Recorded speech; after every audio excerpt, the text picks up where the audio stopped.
Kita bergeser ke informasi lain, Saudara. Dewan Perwakilan Rakyat atau DPR siang ini akan menggelar rapat paripurna untuk menetapkan mitra kerja pada 13 komisi dan pimpinan alat kelengkapan Dewan atau AKD di Parlemen. Rapat paripurna dijadwalkan akan dilaksanakan siang ini pada pukul 13.30 waktu Indonesia Barat. Rapat paripurna hari ini dijadwalkan setelah pimpinan DPR dan fraksi-fraksi di Parlemen menggelar rapat konsultasi pada Senin kemarin secara tertutup.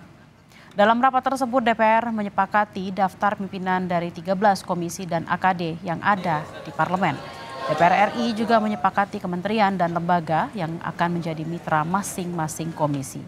Hal ini merujuk pada nomenklatur Kabinet Merah Putih yang baru saja diumumkan oleh Presiden Prabowo Subianto.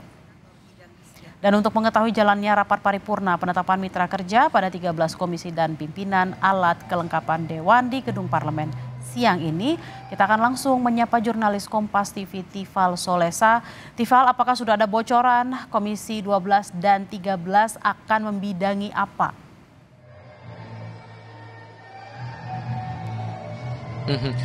Masih butuh konfirmasi lebih lanjut soal ini, tapi yang jelas bahwa yang terakhir kali kami cermati pernyataan Puan Maharani selaku Ketua DPR RI menyampaikan bahwa untuk Komisi 1 dan Komisi 11 ini tupoksinya atau mitra kerjanya masih sama seperti periode di DPR RI 2019 hingga 2024. Diperkirakan bahwa akan ada penyesuaian lagi atas mitra-mitra kerja di parlemen ini seiring dengan bertambahnya nomenklatur ataupun juga kementerian baru yang sudah diumumkan oleh Presiden Prabowo Subianto dan Wakil Presiden Gibran Rakabuming Raka beberapa waktu lalu.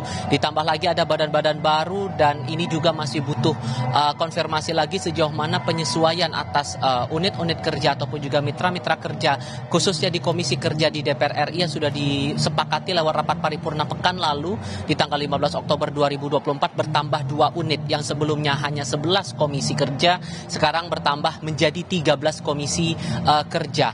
Yang juga menarik dicermati adalah siapa saja pimpinan-pimpinan fraksi ataupun juga pimpinan-pimpinan komisi yang sudah ditawarkan oleh para fraksi atau setiap fraksi. Total ada 8 fraksi di DPR RI ini, siapa-siapa saja yang akan menempati pos-pos komisi baik itu ketua maupun juga wakil ketua. Karena perlu dipahami untuk komisi kerja di DPR RI mulai dari komisi 1 sampai komisi 13 nantinya akan diisi oleh 44 hingga 45 orang anggota dari seluruh fraksi di DPR RI. Di komisi 2 7, 8, 12, dan 13 diisi oleh 44 orang, sementara sisanya diisi oleh 45 anggota DPR RI. Dan setiap fraksi ini sudah dibagi-bagi porsi untuk setiap fraksi di tiap komisi akan berapa banyak begitu. Dari PDI Perjuangan, saya ambil contoh untuk 3 partai terbesar saja. PDI Perjuangan mendapatkan porsi 9 anggota untuk 6 komisi dan 8 anggota untuk 7 komisi. Lalu Partai Golkar 8 orang untuk 11 komisi dan 7 orang untuk 2 komisi, serta Partai Gerindra 7 orang untuk 8 komisi serta 6 orang untuk 5 komisi.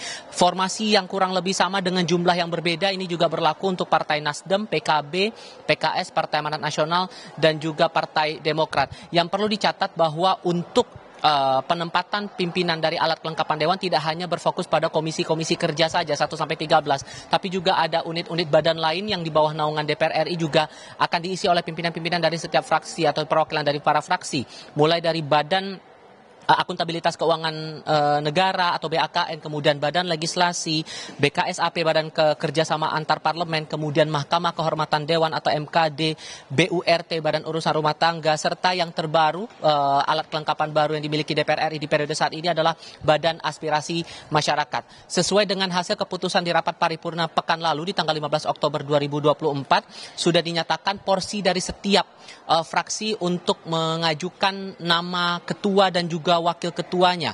Untuk PDI Perjuangan diberikan porsi 4 kursi untuk ketua dan 16 wakil ketua. Partai Golongan Karya 3 kursi ketua dan 17 wakil ketua. Partai Gerindra 3 kursi ketua dan 16 wakil ketua. Partai Nasdem 3 kursi ketua dan 6 wakil ketua. Lalu ada Partai Kebangkitan Bangsa dengan porsi 2 kursi ketua dan 9 wakil ketua. PKS 2 kursi ketua dan 6 wakil ketua.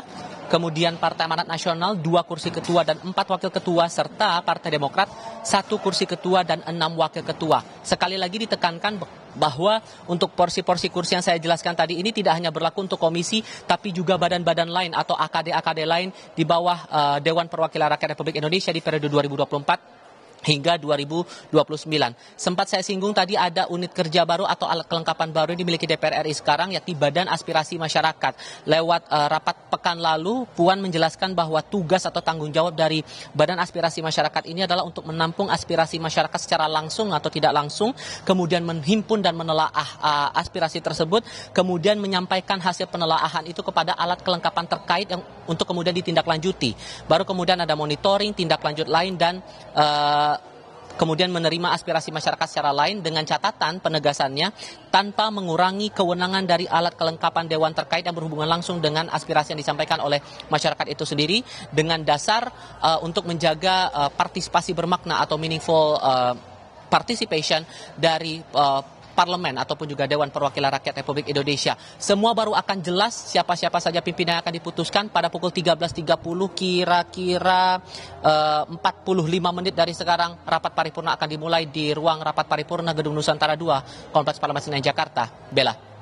Baik, kita akan nantikan bersama siapa-siapa saja yang akan duduk di kursi pimpinan di komisi di DPR. Terima kasih Tifal Solesa langsung dari Gedung MPR DPR Jakarta.